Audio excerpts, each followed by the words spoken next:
예, 우리가 잠깐 휴식 중에 이제 여러 가지를 얘기를 나눴는데 재밌는 얘기가 많은데 이걸 어떻게 카메라 앞에서는 할 수 없는 얘기들이 좀 너무 많아가지고 좀 아쉽네요. 언젠가 이런 얘기 우리가 속 시원하게 다 털어놨으면 좋을 것 같고 확인되면 예. 확인되면 털어놓을 시기가 있겠죠. 확인이 아직 안 됐기 때문에.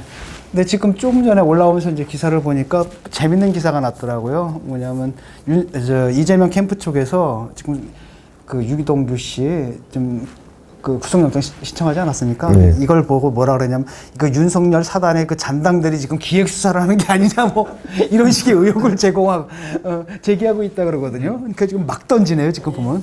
그 검찰 인사를 할 때 이제 정권에 좀 불리한 수사한 사람을 물먹이고 하는 거는 원래부터 어느 정권이나 어느 정도는 있었어도 그걸 노골적으로 했던 게 MB 때부터거든요. 아주 진짜 그 BBK 사건 같은 거 이제 유리하게 처리한 검사들은 굉장히 승진하고 이렇게 됐었는데, 근데 사실 이번 정부가 그거보다 훨씬 더 노골적으로 하죠. 조국 수사, 울산 수사, 뭐 원전 수사 이런 거 한 사람들은 다 날라가지 않습니까? MB 때는 그 짓을 했어도 국민들은 몰랐잖아. 근데 몰랐죠. 이건 모든 사람들이 다 알고 있는 게 노골적으로 하는 거예요. 알게 하는 거죠. 그래서 우리는 거꾸로 이게 좀 뭐랄까 거기 또 수사팀에 그 윤석열 징계에 가담했던 사람들이 그렇죠. 막 들어가 있잖아요. 예.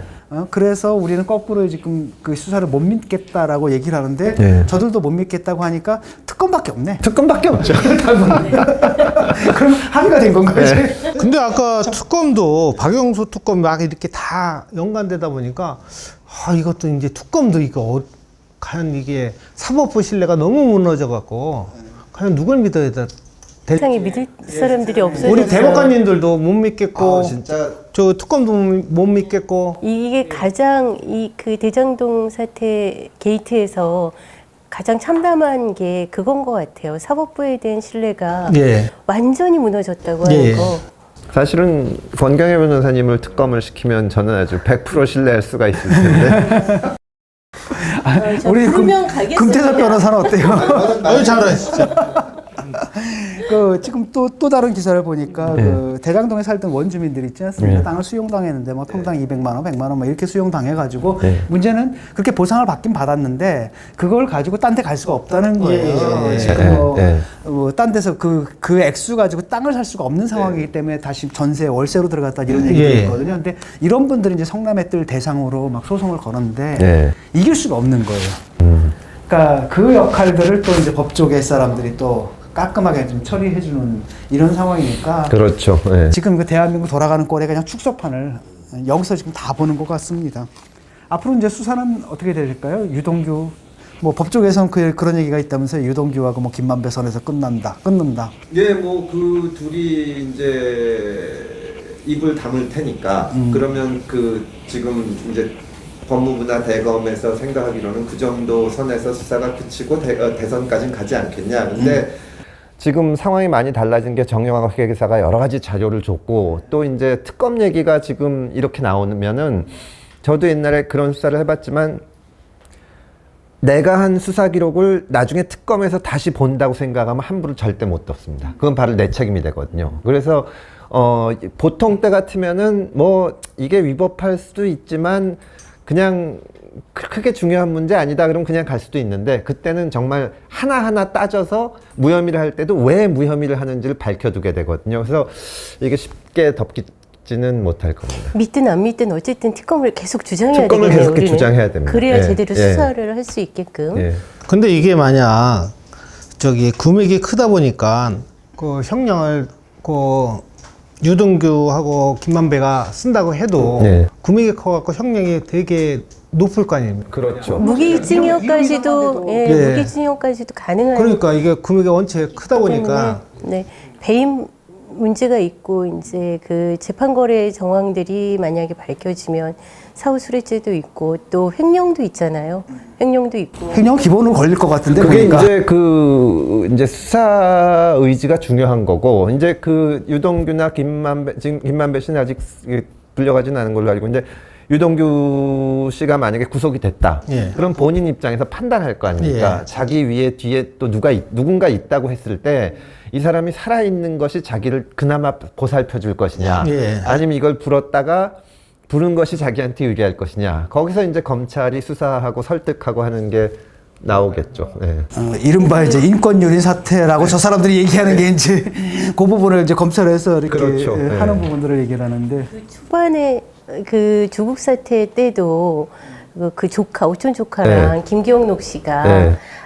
그 약간 배신감을 느낀다. 네. 우리한테 다 덮어 씌우려고 한다라고 해서 초반에는 그랬어요.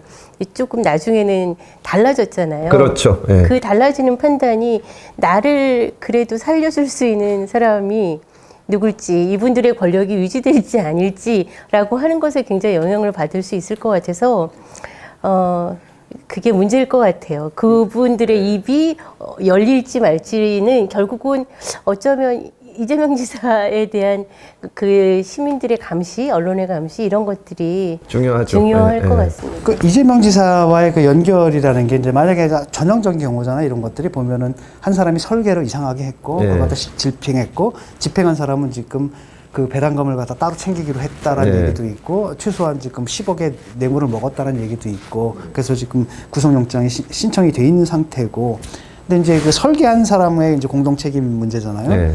라고 했을 때 설계를 그렇게 했을 때는 아까도 얘기했듯이 이게 진짜 바보. 네. 그러니까 봉이 김선달이 아니라 봉이선달. 네. 이건지 사실 그건 좀 믿기기 힘들잖아요. 아까도 우리가 봤듯이 여러 가지 뭐 그 토건적들이 들어온 것들이 서류상으로 이미 그 흔적들이 남아 있고 여러 가지 문제가 있기 때문에 사실 그거 뭐 제가 이제 그걸 믿을 만큼 국민들이 이렇게 천진난만하지는 않거든요. 근데 이제 그 어떻게 잡아내느냐인데 예. 그게 두 가지일 것 같거든요. 하나는 일단은 돈이 오간 거하고 예. 또 하나는 이제 변호사들한테 내가 직접 받진 않아도 이렇게 할 수 있잖아요. 쟤 내 뒤를 봐줬으니까 저 변호사한테 니들 돈 좀 갖다 줘.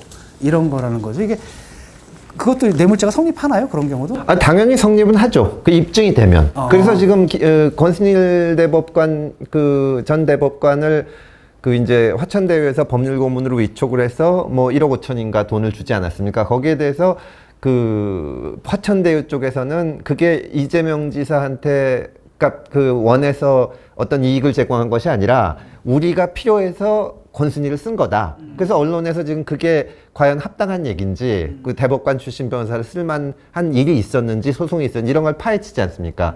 그걸 가지고 봤을 때 이제 그런 고위직 출신, 대법관 출신 그러니까 권순일 대법관을 법률고문을 쓴 것이 이 회사 자체 이해하고 상관없이 뭐 예를 들어서 이재명 지사의 필요해서 한 거다. 그럼 당연히 뇌물죄가 되는 거죠. 예.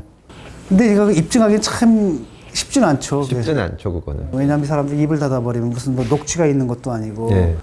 그 이제 화천대유에서 김만배가 473억을 현금으로 인출해 갔잖아요. 네. 1,000만 원씩 계속 수십 번씩. 그거가 일단은 박영수 특검의 이 친인척한테 100억 갔다는 거고. 그게 그 돈인가요? 네, 그게 현금으로? 네. 그게 지금 현금으로 100억을 갔다는 통장, 거거든요. 통장 현금 100억 정도 되면 어느 정도 양이 될까요? 그때 내가 우리 쟀는데 뭐더라? 아, 그러니까 아무리 어쨌든 그 화천대유 5만 원짜리라도 네네. 엄청난 양인데 네네, 그게. 엄청나죠. 예. 그러니까 화천대유의 577억은 그렇게 법조인들한테 많이 갔을 것 같고 문제는 지금 또 화천동인 1호에 천화동인, 천화동인. 1,200억이 있는데 그 뭐라 그러냐면 김만배 명의의 화천동인 1호는 모두 유동규 몫이다. 이렇게 지금 천화동인의 1호는 예, 그러니까 유동규 몫이다. 그런 이렇게 보도가, 얘기를 예, 보도가 나왔는데 여기 그 최근에 보면 유동규 씨가 700억은 내 몫이다. 이렇게 얘기가 됐고 또 그 정영학 씨의 녹취록에 보면 그 1,200을 어떻게 옮길지 회사를 세워서 옮길지 현금으로 다시 가져갈지 이런 논의들이 있었던 녹취록이 있다는 보도도 있었기 때문에 이 천화동인 그 유동규 씨가 무슨 일을 하셨길래 1,200억을 가져가신 어쨌든 그거 뭐 그림을 그린 사람의 머리를 얼음통으로 때릴 수 있을 만한 권한을 가진 사람이거든요. 그래서 저는 역할이 적진 않았을 것 같은데 이게 굉장히 사실은 그렇잖아요. 그게 위에 있을 때 할 수 있는 그렇죠. 네. 네.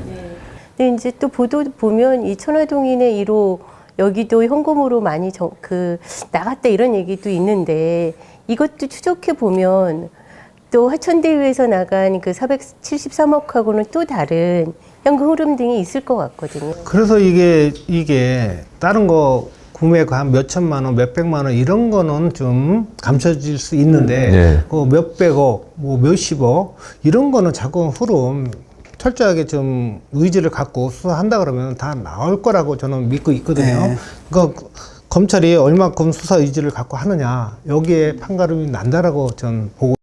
뭐 5천만 원은 그냥 뭐 내가 술값을 썼어요. 뭐 애들 좀 찔러주고 뭐 이렇게 뭐 이럴 수 있지만 지금 김만배 씨 측에서는 그 현금 가져간 거를 이제 그 토지 내에 있는 무덤들 보상하는 돈으로 줬다. 근데 그거야말로 진짜 현금으로 주면 안 되는 거거든요. 네. 비용이니까 다 계좌 이체하는 게 훨씬 난데 만약에 현금이라고 주장을 하면 이제 그 사람들을 가서 현금으로 받은 게 맞냐, 맞다면 지금 어디 있냐 이런 거를 확인을 해서 그럼 액수는 또 얼마냐. 그리고 실제로는 그게 이제 몇백억 썼다는데 실제 그 전문가들에 따르면 한 20억이면 끝날 일이라고. 그렇죠. 예. 그러니까 그러면 나머지 금액을 해명을 못하면 결국 그게 횡령이 되거든요. 예. 개인이 거기서 근데 문제는 그 횡령한 돈이 어디로 흘러가느냐가 중요한 그걸 거죠. 찾아야죠. 이걸 풀어야 되는데. 그거를 이제 검찰이 수사하는 거고, 안 그러면은 예를 들어서 그 산소 가진 사람한테 20억 준 것만 밝혀지고 한 450억이 안 밝혀졌다. 그러면 당신이 이걸 전부 횡령한 거로 기소돼서 처벌받는다. 그러면 450억 횡령이면 형량이 엄청나게 높으니까 그걸 가지고 이제 설득을 하겠죠. 그냥 감옥에서 그냥 썩으시라. 일단 다 못 쓰고. 그 박근혜 씨가 얼마 나온 거죠? 얼마 인정된 거죠? 저도 금액은 지금 그거 정확하게 몇십억밖에 안 돼. 몇십억? 100억도 안 됐죠. 그러니까 일단 그 정유라한테 준 말 3마리가 34억이에요. 아씨 말이 나보다 비싸네. 씨. 아니 뭐 말이 어떻게 내 평생보다 비싸냐. 박상도 아들이 그 받은 50억, 퇴직금이 네. 50억보다 적은 거거든요. 그러니까 이거는 박근혜 씨 그 국정농단 네, 사건하고는 비교가 안 돼. 규모가 비교가 다르고. 안 되죠. 재밌는 건 뭐냐면 박근혜 측에서도 그랬잖아요. 돈 한 푼 받은 적 없다. 네. 이재명 돈 한 푼 받은 적 없다. 똑같은 얘기를 하고 있고.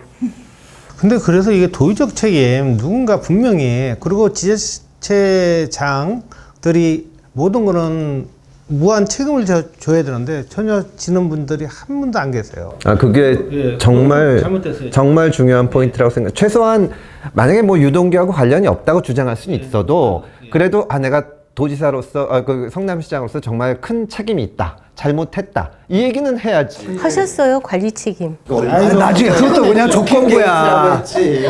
그것도 조건부고 유동규가 나중에 잡힐 경우에는 그럴 거다라고 얘기를 했고 지금 아직도 공식적으로는 5천억 환수한 공익 환수 사업이다. 그렇죠. 당국 최대 공익 환수 사업이고 비리를 저지른 건 국힘 쪽이다. 그 유동규가 잘못했으면은 자기가 정치적인 책임을 진다고 토론회에서 얘기했는데 그 박주민 거기 선대본부장인가요? 나와가지고 그거는 유감 표명하겠다는 거다 이렇게 얘기를 했잖아요. 또 그 측근이 아니다 이렇게 얘기도 하기도. 그러니까 측근이 아니기는 그러니까 재밌는 건 뭐냐면 그러니까 이분이 또 뭐가 많냐면 그 이렇게 용비어천가식 기사가 많아요. 그러니까 아마도 이제 기자들하고 뭔가 유착이 있었는지 몰라도 그런 식으로 자기 치적들을 계속 자랑해 왔거든요. 그래서 딱 읽어보면 좀 그 닭살 돋는 이런 기사들이 있는데 그 중에 이제 뭐가 나왔냐면 뭐 한 몸이다. 유동규와는 한 몸이다라는 기사가 있고 그다음에 자기가 또 링크도 해요. 링크도 하고 심지어는 뭐냐면 원래 유동규는 장비였는데 최근 이제 승격을 해가지고 조자정이 됐다. 아까 유비가 조자정을 모르면 안 되지. 그래가지고 뭐 이런 식의 얘기가 나오는데 이재화가 측근이 아니다라고 한 것 자체가 좀 수상하죠. 그 유동규는 보니까 2009년 때부터 그 분당시 리모델링 사업과 관련해서 변호사 시절서부터 같이 세미나도 하시고 하셨죠. 이재명 지사 변호사 시절부터. 네, 이재명 변호사 시절서부터 그 성남 정책연구원이라고 하는데 다 같이 유동규 뭐 김문주 그 이한주 지금 경기 정책연구원의 원장이셨던 분 열채 가지고 가셔서 그 사퇴하신 하신 분이 있으시잖아요. 그분 다 같이 세미나 하는 사진들도 다 본인 있어요. 블로그에 네. 다 올리고 이러셨는데 그 주범들이 다 모여 있더라. 그 사진 한 장에. 그런 분을 그 시설공단으로 올리시고 다시 그 본부장으로 올리시고 관광공사, 관광공사 예. 사장까지 가시고 했는데 측근이 측근이 아니다. 아니다. 예. 이재명 지사가 지금 이렇게 측근들은 어떻게 하냐면 공무원들이 있지 않습니까? 성남시. 그분들을 도청으로 많이 전입을 시켰어요. 그리고 핵심 자리에 지금까지 근무하고 있어요, 지금도. 그리고 여기서 도청에 와서 그 도청 언론 홍보비를 전체 총괄을 하고 있고, 그 성남에서 온 공무원들이 웬만한 핵심 부서에 다 앉아갖고 이런데 약간 그러니까 뭐 약간 북한식 같거든요. 북한에서 이렇게 지도자 찬양하는 것처럼 그런 식의 홍보들을 많이 했고 홍보비가 지금 다른 지자체장보다 4배를 쓰는 훨씬 많죠. 그러니까 그 사람이 이제 일 잘한다는 그 신화를 만들기 위해서 자꾸 이런 식의 치적, 이른바 치적이죠. 아주 비리 사건으로 드러나는 이런 거 하고 이것도 이 상황인데도 잘했대잖아. 해외 언론에도 홍보비를 쓰시는 그러니까 거 뉴욕 같은데요. 타임즈 10이요. 최근에 예산서에 잡혀 있는 게. 아니 근데 이게 약간 흥미로운 지점이 저는 뭐가 있냐 하면 유동규 씨가 임기가 끝나기 전에 경기관광공사 사장을 그만뒀지 않습니까? 네. 근데 거기에 대해서 지금 양측이 다 비슷하게 얘기하는 게 뭐냐면 영화 사업에 투자하겠다 그랬는데 경기도에서 반대해서 나왔다. 어쨌든 그만뒀어요. 그러면 그 시점에 사이가 좀 틀어진 거 아닌가? 만약 그렇다면은 뭐가 거기서 나올 수도 있지 않을까? 그러니까 내가 볼 때는 그 유동규가 한탕 더 치려고 그런 거예요. 한탕 더 치고 좀 달라라고 했는데 저쪽에서 좀 거절한 거고, 그다음에 유동규가 그렇게 무리한 요구를 할 수 있다라는 거는 이제 뭔가가 있다는 얘기지. 저는 개인적으로 지금 도청 출입 기자 하고 있지만은 가장 위급점 남는 게, 자, 유동규 씨가 그 성남 그런 식으로 리모델링 조합장 했고, 그 성남 도시공사에서 그 업무를 했고, 자, 이제 자리를 옮긴다 하면 어디로 옮겨야 하냐 하면은 경기주택도시공사 연관성이 있지 않습니까? 예. 근데 터무니없는 저기 관광공사로 가갖고 그 업무를 했어요. 과연 뭐 때문에 그쪽에 그러니까 거기 가가지고 이제 이해가 안 가는 거예요. 거기 가가지고 자기 사업을 또 한 거야. 뭘 차려가지고 영화사에서 300 몇십억을 또 땡기려고 하다가. 관광공사 같은 경우도요, 그런 개발 업무들을 해요. 새만금 사업 같은 경우나 용산 개발 같은 경우에도 그 한국관광공사 같은 경우 같이 그 업무 협약들을 해서 역할들을 하거든요. 그러니까 관광공사도 개발 업무. 일단 이제 수사 상황을 좀 보게 되면은 일단은 유동규는 됐고 좀 있으면 이제 김만배가 불려갈 거고 예. 그래서 일단은 그들 사이의 역할 분담이 어떻게 돼 있는지 이걸 좀 봐야 될 것 같거든요. 그다음에 소유주들이 뭐 이름들은 다 밝혀졌는데 이게 진짜 소유주는 아닌 거잖아요. 예, 그렇죠. 그래서 그들 내에서 어떻게 그 수익 배당 이렇게 분담이 이루어졌을까 이게 좀 밝혀져야 될 것 같고, 그다음에 이 모든 것에서 사실 피해갈 수 없는 사람, 그러니까 이준석이 1호 플레이어라고 얘기를 하는 이재명 지사의 역할이 무엇인가 이게 좀 밝혀져야 될 것 같습니다. 네, 법조인들이 각 어떤 역할을 하시고 그런 자문료를 받으셨는지 또 좀 밝혀져야 될 것 같고, 그 LKB 수임료도 좀 되게 궁금해요. 재밌는 게 뭐냐면 그놈의 변호사들이 무료 변론 해주는데 그 변호사 비용 문제가 계속 변호사 비용 논란이 문제 있었거든요. 그것도 거든요. 좀 확인을 해봐야죠. 그게 그쵸? 이게 무슨 공익을 위한 거 아니잖아. 여러 번 민변에서 그냥 공익을 위한 이거 아닌데 막. 아니, 민변에서 그 공익소송을 선정을 하는 경우에는 거기 일정하게 뭐 사건당 100만 원 정도의 전후 안팎으로 지원도 되기도 하는데 그 선정되는 과정들이 있어요. 그렇기 때문에 이 공익소송으로 할지 말지에 대한 결정 과정이 있거든요. 이재명 지사의 개인 사건들이 그렇죠. 이거는 그냥 선거법 위반이냐 아니냐 하는 거니까 네, 공익 사건이 전혀 아니죠. 민변의 공익소송이었다고 얘기하는 것 자체도 저는 믿을 수가 말이 없고 말이 안 돼요. 초호화 변호인단이란 말이죠. 그렇다면 우리가 딱 생각하기에 뭐냐면 변호사비 이게 엄청날 텐데 일개 지사가 그 어떻게 그걸 내놨느냐. 그 다음에 지금 그걸 밝히라고 하는 거 아닙니까? 얼마를 냈는지. 그럼 왜냐하면 얼마를 냈는지를 밝히게 되면 그 다음에 나오는 게 그 돈은 어디서 났느냐.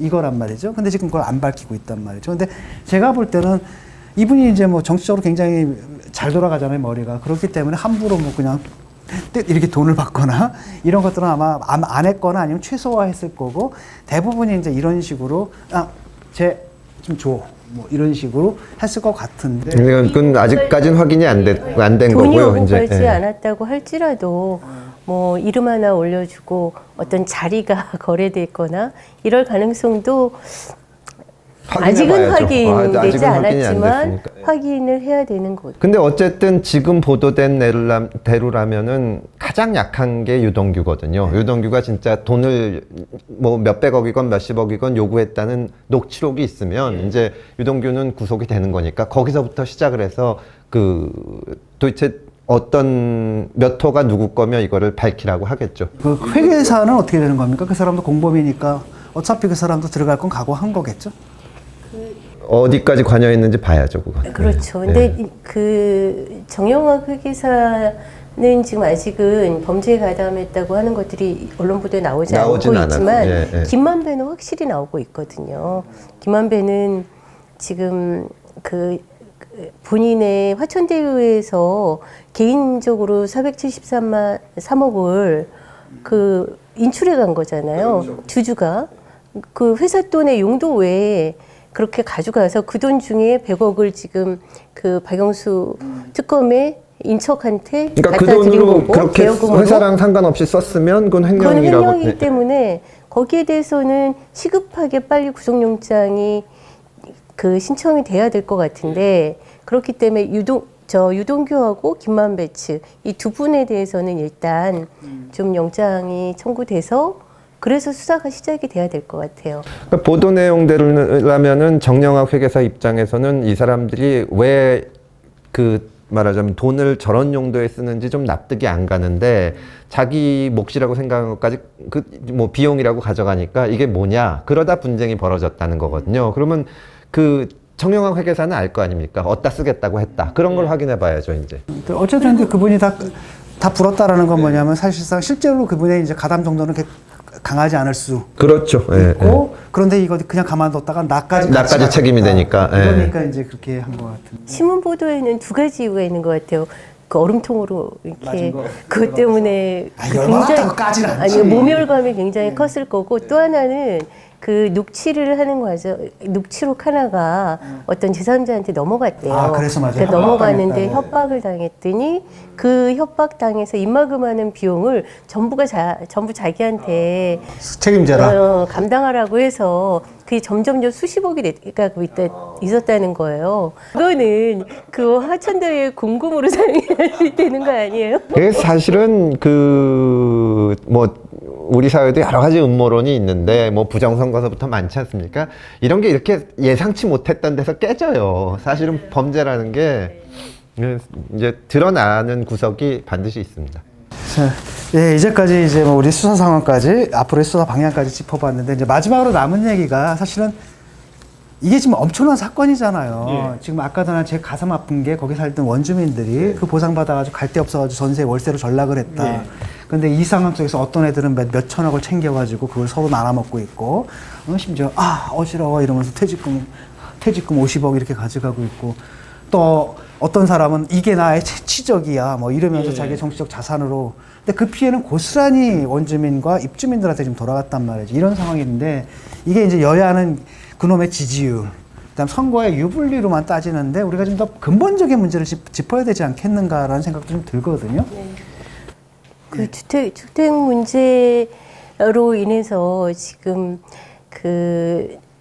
처음에 노무현 대통령 때의 음아파트 30평대가 4억에 시작했다가 14억이 됐대요. 그 문재인 대통령 때는 조금 떨어져서 그 이명박근혜 시절에 조금 떨어져서 11억에 시작했던 게 22억이 됐다고 하거든요. 그러니까 거의 그 부동산 자산들의 계급화를 더 이상 뛰어넘을 수 없게 너무나 공고하게 해놨는데 이 공고화가 그 투자 영끌 그 투자하는 사람들, 갭 투자들 이런 사람들에 대해서 계속 책임을 돌렸잖아요. 그래서 그 양도세, 종부세 이렇게 올리고 그랬었는데 실제로 이 돈을 이 부동산이 올려서 그 불로소득이 누구한테 간 건지 이 대장동 게이트는 너무 명백하게 얘기해 준 거거든요. 그러니까 아파트 한두 채 가지고 있는 사람들, 이 사람은 또 이제 무주택자에 비해서는 굉장히 뛰는 사람이지만 그 위에 나는 사람들이 있었던 거잖아요. 이 사람들에 대해서는 한마디 얘기 안 하고 철저하게 결탁돼서 그런 식으로 이득을 뒤로 빼돌렸는데 이거에 대해서는 누구도 잘 얘기 안 하잖아요. 근데 이제 이런 경우, 이런 그 공공택지를 분양하거나 또 이제 분양가 상한제를 규제하는 데 있어서는 훨씬 더 좀 더 본질적인 고민들이 있어야 된다. 주택 정책을 얘기하시는 데 있어서 그런 고민이 좀 들고 이번에 오세훈 시장님이 SH공사의 사장으로 김원동 경실련의 부동산 대책 본부장이신가 그분을 임명하려고 하는데 지금 더불어민주당이 계속 반대를 하잖아요. 근데 이분이 말씀하시는 거는 당분간이라도 민간의 개발 공급을 조금 좀 지연시키거나 축소하고 공공의 개발들을 좀 확대시키면서 1,000만 원대의 평당 1,000만 원대의 아파트를 공급해낼 수 있는 방안이 있다. 분양 원가를 정확하게 공개하고 그 분양가 상한제를 전면 즉시 실시를 하게 되면 그래서 좀 아파트 가격을 낮출 수 있다. 이렇게 얘기를 하시거든요. 그것을 오 시장 받은 거잖아요. 근데 이 오 시장이 받은 그 정책에 대해서 더불어민주당은 지금 반대하고 있는 거고 이번도 보면 이 공공택지로 묶일 수 있었던 거를 민간택지로 해서 600만 원짜리 땅을 실거래가를 280만 원에 사서 여기에 몇 배 올려가지고 택지도 팔고 그 다음에 하천재유한테 또 택지를 5개 공급해서 거기다 주택을 세우는데 여기가 그 전체 5천 가구 중에 한 절반 정도 되더라고요. 이 하천재유가 공급하는 게 거기도 지금 65% 땅을 줬다는 거 아니에요? 가격을. 거기는 분양가 상한제가 또 규제가 안 되고 좀 지나서 약간 좀 됐다고 하지만 이렇게 한 것에 대해서는 전혀 얘기하지 않고 불로소득을 잡겠다고 그냥 갭 투자하는 아파트 한두 채 가지고 있는 사람만 때려잡고 이러고 있는 거에 대해서 우리 국민들이 이번에는 이 실체를 좀 그래도 본질까지 들여다보고 접근하지 않았을까. 그리고 또 접근해야 되고 그리고 정치인들도 이걸 정치 공방으로 얘기하지 말고 본질적으로 부동산 정책을 어떻게 할 건지에 대한 고민을 내놔라 라고 국민들이 요구를 해야 될 것 같아요. 잘못된 사람을 잡아넣는 것뿐만이 아니라 본질적인 대책도 얘기를 해달라 이렇게 국민들이 요구를 해야 되지 않겠나.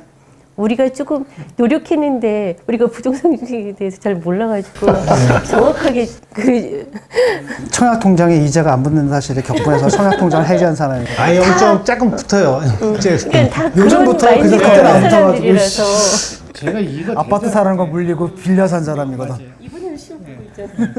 참 이거 대장동 보면서 또 이재명 지사님께서 이 대처하시는 거에 참 제가 의아한 점이 하나가 있습니다. 경기주택도시공사에서 실행하는 공사에 대해서 모든 민간 관련 공사에 대해서 모든 게 다 공개해요. 원가 공개가. 그래서 거기 홈페이지에 들어가 보면 전체가 다 돼 있습니다. 철저하게. 근데 왜 그렇게까지 투명하게 하시는 분께서 이 대장동 관련해서만큼은 왜 민간이라고 회피하고 공개 앞장서서 더 왜 안 하시는지 도저히 납득이 안 가요, 지금. 맞아요. 거기에 대해서는. 맞아요. 큰 구찌라서. 그렇죠. 그러니까 얼마에 사서 얼마의 택지를 분양했고 그 주택은 분양 원가가 얼마인지 이런 것들도 다 공개를 해야 될 텐데. 아니 당근 일의 최대치적이면은요 자랑하고 싶어서 더 공개하시고 나 이렇게까지 잘했다라고 하셔야 되는 거 아닙니까? 왜 이거는 회피하고 못하게 하고 진짜 거꾸로 지금은 다 공개시켜 놓고. 그러니까 사실은 이 사건도 그랬지만 결국은 언론의 자유를 철저히 지켜야 된다. 이걸 왜냐하면 비판할 수 있는 게 언론밖에 없지 않습니까? 그리고 왜 원가 공개 안 하냐고 이제 기사를 쓸 수도 있고, 이 사실은 대장동 사건으로 저 이재명 지사가 재판까지 받았는데 기소돼서 사실은 그 기소됐다는 거는 5,300억이라는 돈이 환수가 확정된 게 아닌데 확정된 것처럼 얘기했다 이거잖아요. 근데 아무도 정치권에서도 그 밑에 진짜 더 뭐 이익을 받을 수 있었는지 없었는지 확인을 안 해봤는데 언론에서 터져 나오면서 이렇게 된 거 아닙니까? 그러니까 사실은 언론의 자유가 대단히 중요하고 지금 더불어민주당에서 저 난리를 치는 언론중재법이라는 게 진짜 통과되면 얼마나 이런 게 덮일지 그런 걸 생각해 봐야 되지 않을까 싶습니다.